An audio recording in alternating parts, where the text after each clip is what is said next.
All right. Well, welcome to this live stream.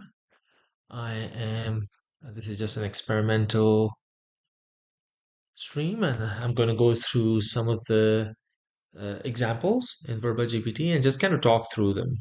Um, and I should probably link the data set that I'm using. Well, I mean, you can go to the same data set by just logging into app.verbagpt.com. I don't think you even need to sign up to run a few queries. You can kind of reproduce what I'm about to do just by going to app.verbagpt.com. Okay, so I'm going to run a query here. So I'm going to run a basic query. I'm connected to this demo dataset, machine learning demo dataset has a few um, interesting tables that are commonly used to kind of learn about data science and learn about Python. And I'm going to run a pie chart, basically, try to create a pie chart. So these are some sample questions, and I can pick one of them, click on it, and it'll start running. You can write your own as well question. You can see that it kind of ran into some errors, but it recovered. And let's see. So I can look at the entire operation. I think that's really cool about this. I really like that because then you can kind of see exactly what's going on. So how does it prepare to do the analysis, what models it's using for different elements of it, because it's not just one thing. When you ask a question, there's a bunch of things happening in the background. It's embedding the question. Then it's doing a matching against the question and the schema to kind of isolate parts of the database um, that are most relevant to the question. And it's using different models in that process. So it's using an open source model here. So that's preparing the analysis. Then it creates a prompt to give the LLM. That's kind of like a detailed prompt, and we can inspect the whole thing here. And then it tries to run the query. It runs into a problem. We can see what the problem is. That's pretty cool too. And then the harness recovers from that problem, fixes itself. And all of this is happening in milliseconds. You can kind of see like there's a whole bunch of things that's happening in quick succession, and it's happening fast. And then it produces what I asked it to produce. So that's very cool. It gave me my pie chart, and it also gives me a summary of what it did.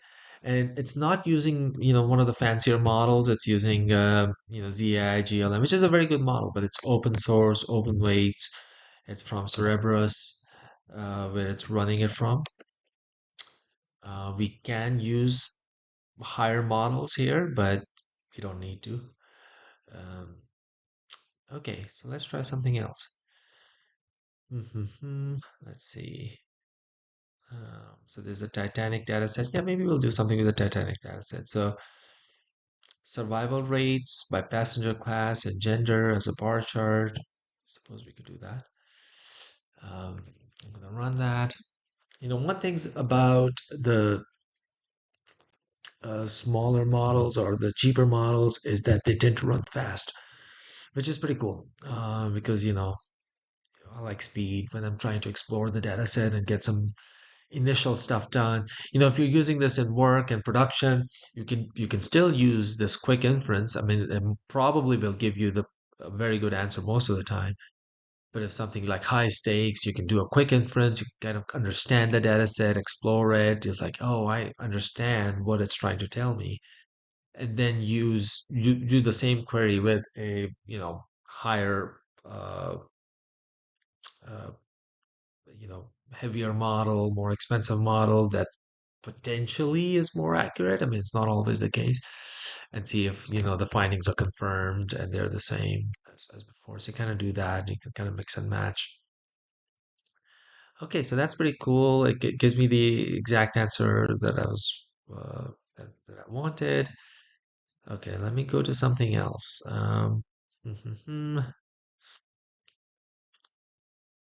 Okay, so this is more intense. So from the diabetes data, build a regression model to predict disease progression. So let me run that one.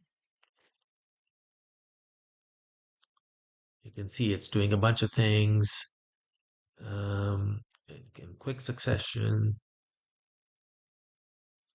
and then producing the answer that I wanted. It's giving me the R square, the MSE. It gives me a nice chart too. Excellent. Oh, nice. It gives me the coefficients and how the various coefficients impact. I mean, I didn't ask for all of this detail, but this will be different. So every time you run it, it might give you this impact direction, it may not, which is also kind of nice. Like, I don't mind that necessarily. I mean, you can always, like, if you want certain things, you can put that in your prompt.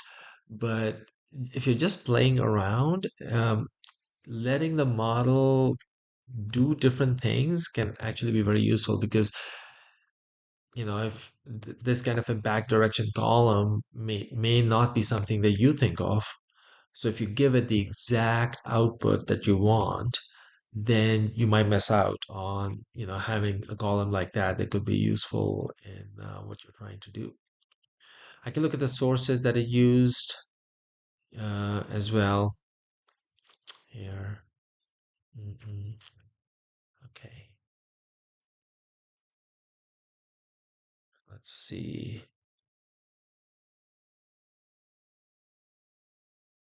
Smokers or non-smokers. So there's tips data here. Let's see if I can get something else. Mm-mm-mm.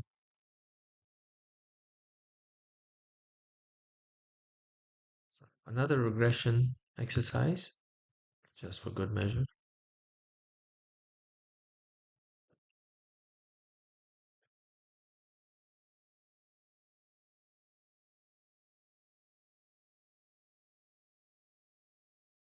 So complete it in 5 steps. So different questions take different steps. So if it fails a bunch of times, it'll try to recover. So it might take more steps. Oh, cool. So it did random forest as well as linear regression. And linear regression is better here than sort of a more complex random. And it might be doing a train test split. Oh yeah, it is. It's doing an 80% training and 20% testing, which is great because I mean I didn't ask it to do it once again, but it's good that it did that because um, it's useful because you can understand if there's some overfitting going on uh, with your data. All right, nice. I like this. Let me see what kind of errors it's running into the first time.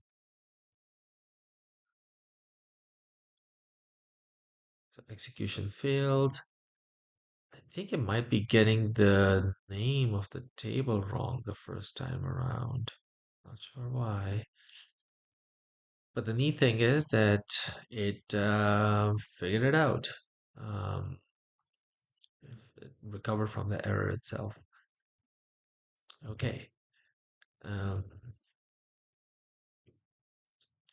let's see. Hmm.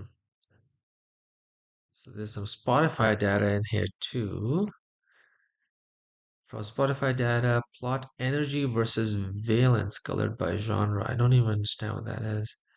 Uh, maybe I'll do the IMDb data set. So let's see which genre has the highest IMDb score. Which directors has average movie runtime changed over the decades? Huh, I'll look at that.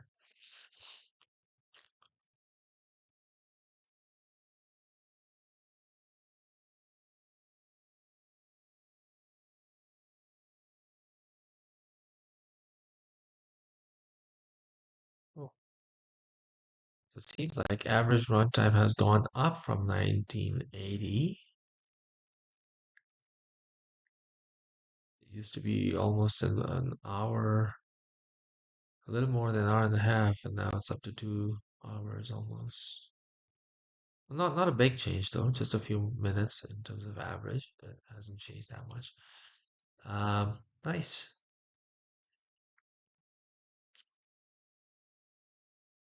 So yeah, so you can see that even with open source, open weight models, you can get some really nice answers to questions. So you don't necessarily need to have, a heavy duty model for everything. Um, okay, so this was a quick live stream and, just kind of experimental, kind of running through some questions and doing some commentary. I'll be making more of these in the future, kind of just explaining, how to ask certain questions, and I'll be going through some other databases too. So this is more of a clean database. So in the future, I'll be going through some other databases that sort of like more actual real world data that is messier as well. And I'll see you in a future video. Thank you for watching.